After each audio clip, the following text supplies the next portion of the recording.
एक तरफ जहां मुख्यमंत्री कैप्टन अमरिंदर सिंह बेअदबी के मामले को लेकर कुंवर विजय प्रताप सिंह के नेतृत्व वाली सेट का समर्थन कर रहे हैं, उसके उलट लुधियाना से सांसद रवनीत सिंह बिट्टू ने श्री गुरु ग्रंथ साहिब जी की बेअदबी के मामले में पंजाब सरकार द्वारा गठित सेट के बहाने अपने ही सरकार को कटघरे में खड़ा कर दिया है।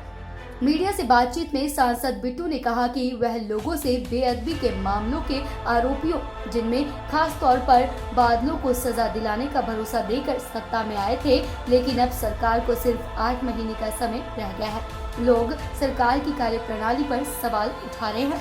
उन्होंने सिट पर सवाल खड़े करते हुए कहा कि सरकार को पहले ही सिट में ऐसे अधिकारी को तैनात करना चाहिए था जिन पर अदालत सवाल न खड़े करे। ऐसे में कांग्रेसियों के लिए लोगों के पास जाना अब मुश्किल हो चुका है और लोग सवाल पूछ रहे हैं।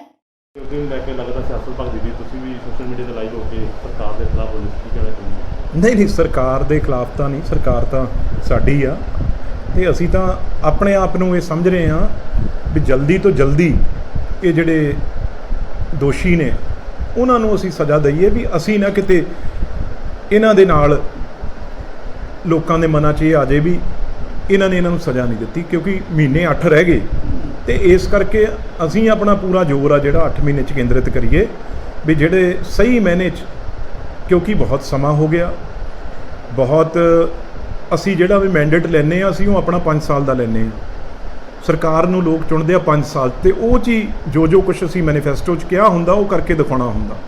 ते सब तो वड्डा मुद्दा सब दा ही क्यों सारे दुनिया 'च जिहड़े गुरु ग्रंथ साहिब जी नूं चाहण वाले आ उन्हां दे मनां 'च एक बहुत भारी टीस गुस्सा, इदों वड्डी गल कोई हो भी नहीं सकदी।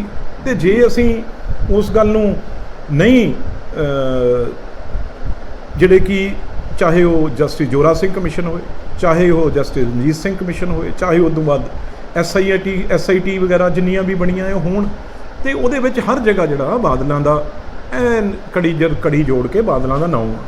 तो इस करके असीं तां इन्ना ही काम करना भी वो अपनी असली जगह ते पहुँचण। वो जगह तुहानूं भी पता उन्हां दी किहड़ी आ, पर जिहड़ी असीं कमी रह गई आ पिछली जिहड़ी चर्चा का विषय ये बनिया क्यों सानूं गल्लां कहणीਆਂ पईयां भी बड़ी वड्डी किते नलैकी रह गई, ये बड़ी वड्डी कमी रह गई साडे पुलिस महकमे तो। इहो जिहा अफसर पहलां ही कोई चंगा अफसर देना चाहिए सी जिहदे बारे कोई कोर्ट ऐसी गल ना करे, जिहदे बारे कोर्ट कोई इहो जी ते किंतु परंतु ना करे। जदों कोई ऐसा अफसर जिहदे लई कोर्ट कह दे भी SITO सारी है जिहड़ी रद्द कर दो, इस SIT का चीफ भी कोई होर बनाओ, तो ये गल्लां पहलां ही देखणियां चाहीदियां। तिनका करके असीं बेअदबी जिहने कीती सी तिनका 3-4 साल च इकट्ठे होकर किन्ने ही अफसरां दी इह मेहनत आ, थल्लेओ मुलाजमां दी मेहनत आ, ते वो कड़ी ना कड़ी जोड़ के असीं इत्थे तक ले आंदे सी। वो 3 साल तो वापस नहीं आने साडे सरकार दे, 4 साल तो वापस नहीं आने। तो इस करके असीं इहो जी गलती कीती क्यों जिहदे करके ये जज साहब ने इहो जी जजमेंट सुनाई है। गुस्सा तो वो अफसरां नूं बिल्कुल उन्होंने मैं समझदा घरे तोड़ना चाहिए जिन्हां ने ये कमी छड्डी आ। ते गल हुण साडे ते आई खड़ी आ। असीं तां पूरा जोर ला के SIT बनाई, सब कुछ होया। जे कोई चंगा अफसर लाया हुंदा तां अज मैं समझदा कोर्ट 'च भी सानूं ये गल ना सहनी पैंदी, पर हुण ये गल्लां सारियां लोकां ने नहीं साडियां मनणीਆਂ। लोग ये चाहणगे भी जिहड़े करके तुहानूं मैंडेट दित्ता वो गल सामने लैके आओ, तो हुण अपनी किश्ती आ जिहड़ी वो जे पार लाउणी आ तो जरूर आ जिहड़ा वो बादलों नूं आ जिहड़ा वो अपनी जगह ते, क्योंकि अकाली दल वाले कहंदे आ भी जी जां कोई भी ये गल करदा बादल कि तुसीं किवें कहने हो बादल बई उस वेले सरकार सी, बादल मुख मंत्री सी, सुखबीर सिंह बादल डिप्टी मुख मंत्री सी।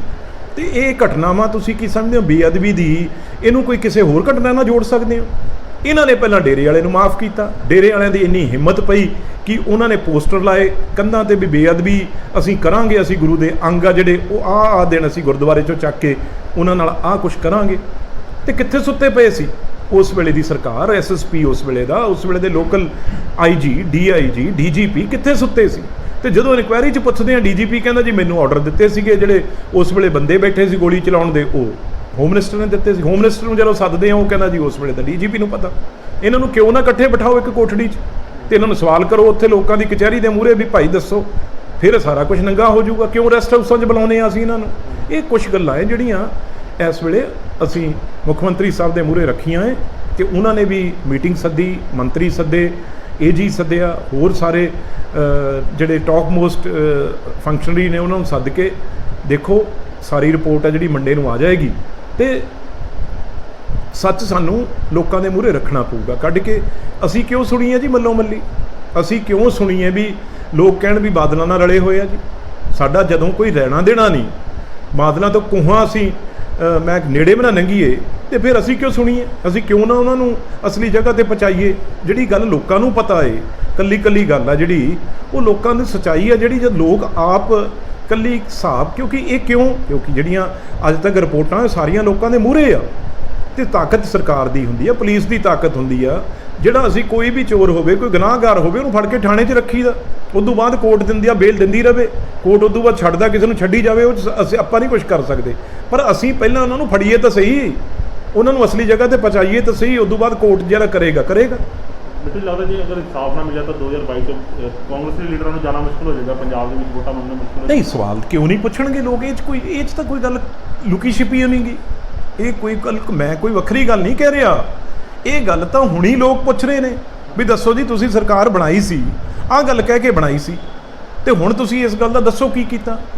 ਹਜੇ ਤਾਂ ਸਾਡੇ ਕੋਲ 8 ਮਹੀਨੇ ਹੈਗੇ ਆ, ਤਾਂ ਹੀ ਅਸੀਂ ਪਹਿਲਾਂ ਹੀ ਰੌਲਾ ਪਾਉਣ ਲੱਗੇ ਆ ਵੀ ਇਹ ਗੱਲ ਦਾ ਜਿਹੜਾ ਹੈ ਉਹ ਨਿਪਟਾਰਾ ਹੋਵੇ ਤੇ ਅਸੀਂ ਇੱਕ ਸੱਚੇ ਗੁਰੂ ਦੇ ਸੇਵਕ ਹੋਣ ਦੇ ਨਾਤੇ ਅਸੀਂ ਜਸਟਿਸ, ਜੇ ਆਪਣੇ ਗੁਰੂ ਦਾ ਅਸੀਂ ਇਨਸਾਫ ਨਹੀਂ ਕਰ ਸਕਦੇ, ਮੈਂ ਸਮਝਦਾ ਫਿਰ ਕੀ ਕਰਨੀਆਂ ਸਰਕਾਰਾਂ ਤੇ ਕੀ ਕਰਨੀਆਂ ਇਹੋ ਜਿਹੀਆਂ ਅਹੁਦੇਦਾਰੀਆਂ।